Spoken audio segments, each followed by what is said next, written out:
Yeah, there's like one guy in particular that's telling me that like New Jersey has like the best pizza, and it's like I just don't understand. Like New York, hands down, has the best pizza in the world. Like people in Italy claim that New York has better pizza. Like that's how elite the pizza is. So maybe I gotta go to Jersey and check it out, but I don't see it like at all.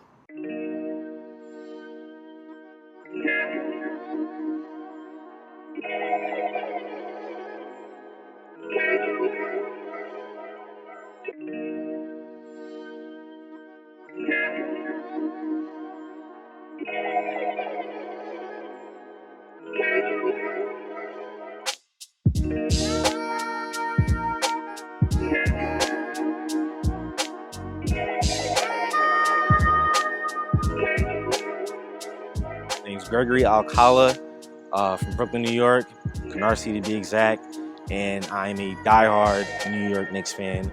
I bleed orange and blue, pretty much any orange and blue team in New York. You know, Knicks, Mets, those are my teams. I fell in love with sports pretty much from my dad. Like he was a Yankees fan. He was a big Dave Winfield fan, so I like grew up like watching the Yankees.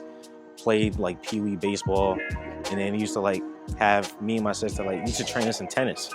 So I used to wake up at like 6, 7 a.m. and like go play tennis before we do anything. So that's pretty much how I fell in love with sports, and then just kept like gradually, developing over time, and then in becoming a Knicks fan. So yeah, that's pretty much how I started.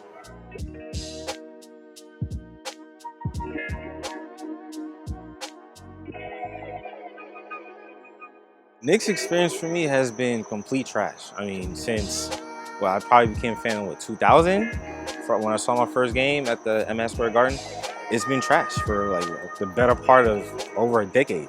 So I've just had to like endure through all these years of rooting for Eddie Curry and thinking that they were gonna win, or the mellow years when we finally had a star and I thought we had a chance. So yeah, it's been pretty bad. And then I think throughout my years of being a Knicks fan, I just lost faith like year after year, to the point where I don't even expect anything. Like if they gave me a winning season, I'll take it. But as far as me having faith and wishing and hoping that things are gonna happen, just don't have it.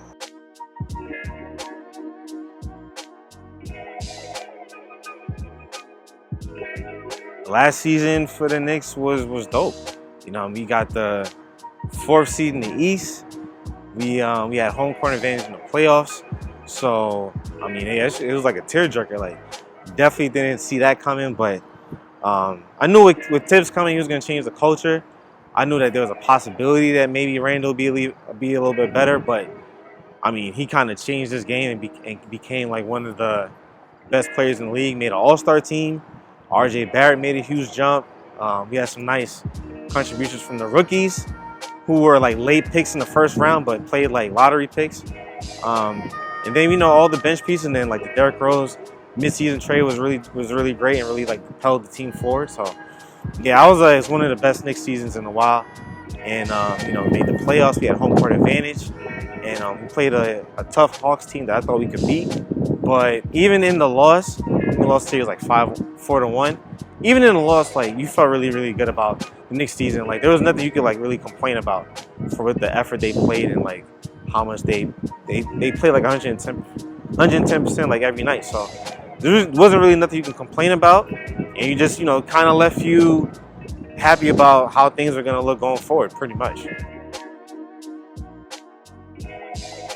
In the playoffs this season, last season, I thought the Knicks did fine. I mean, I was confident going into the series because I know we had the better defense, but I think maybe after like game 2 going into game 3, I kind of saw the writing on the wall. Like we just didn't have enough firepower to like match the Hawks, especially with Alfred Payton like leading the team. I just knew like and then the Tibbs like benching him for Rose. I know that Rose can't play a whole game and be effective. So like I just knew like the writing was on the wall. Probably wasn't gonna win that series, but just from getting to the playoffs was enough for me. Like it was a successful season, and yeah, it was something that we haven't seen since 2012, like Knicks being in the playoffs. So I was hyped. Nah, I don't think there's a Knicks and Nets rivalry. Like I know they're in Brooklyn, and that's my that's my home borough. Like I'm Brooklyn to the death, but it doesn't really feel like a rivalry. Like it felt more like a rivalry when the Nets were in Jersey. Like when they were like the hot team in the 2000s, going to the finals. Like when Jason Kidd and Kenny Martin like came to the Garden and like spanked us. Like those days felt like a rivalry. Like between the Knicks and Nets. This Brooklyn against Knicks thing, like across the borough thing, battle of the boroughs, like don't really feel like a rivalry. Like it kind of feel like the Nets are trying to take the city and it's just not gonna happen. Like that's what it feels like. And then, yeah, it's like they're still like the visiting team for me. Like they're not really New York to me. Like they have to build the stadium from the ground up. Like how long has Madison Square Garden been in New York? Like you know what I mean? So it's like, yeah, I don't really take like the Nets really seriously like that.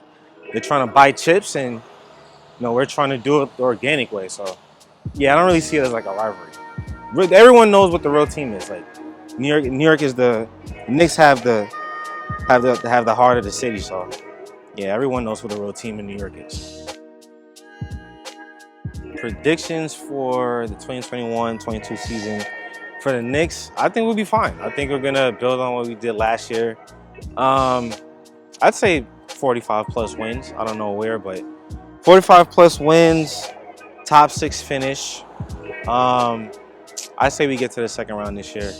I think we'll be fine. Like the way they built this team with the draft picks, with bringing Kemba on, kind of keeping the same core, like prioritizing like team chemistry. Like the team is definitely built to sustain a long season and rest the guys because Kemba and Derrick Rose definitely gonna need the rest. There's a nice balance between the youth and the veterans. And they've tasted winnings. You know what I mean? They've tasted what it felt like to win in New York. And I know it's, the thirst is only going to get there the thirst is going to be even more, especially with Kemba on the team now. He's been a hometown kid. So, yeah, I think the Knicks should be fine. I think they're going to, do exactly what they did last season and be even better. And, yeah, the future, I think the future's bright. Like, they took the clown shoes off and the red nose and all that kind of stuff. Like, they're actually, like, a competent organization now. So, yeah, I think you got the right people in the front office.